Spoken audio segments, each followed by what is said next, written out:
next story is about a man in love. Captain John Brown has lived and worked on the Ouachita River for almost 30 years. So he sees the river in a very different light and wants to share with everyone else the beauty he sees in the Ouachita. He took our crews out on his pontoon boat as we captured beautiful scenes of the river he calls home.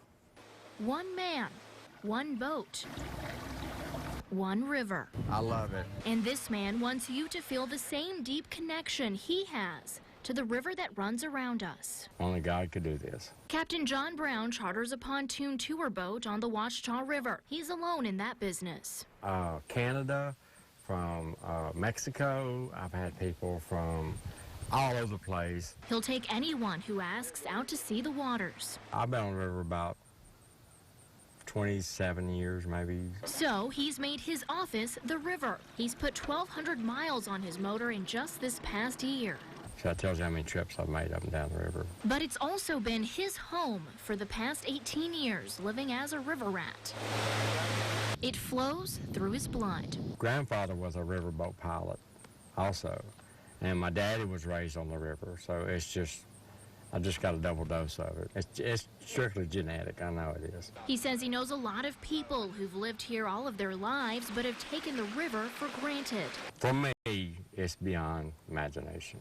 I mean, you can have the worst day in the world and get on this river, and it's God's made Xanax. I mean, it's just, you just can't hold on to the problems of the world when you're looking at this. And he's not encouraging everyone to just pack up and jump in. It's not for everybody to be on the river, but it's for everybody to get on the river for a little while. He says parts of the river are like a postcard picture or a storybook, like the night he watched a meteor shower. They went so long, like, hey, that's going to hit something. On the moonlit nights, where it's a full moon, you can ride down the river and almost read a newspaper. He says one of the best parts of the river is finding that perfect silence. He does use a truck to navigate by land, but if I can get to it by boat, I go by boat.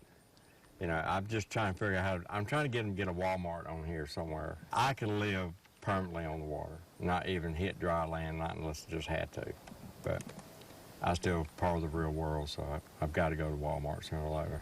He just wants everyone to take a minute and see what he sees in the Ouachita. Slow down and enjoy the river.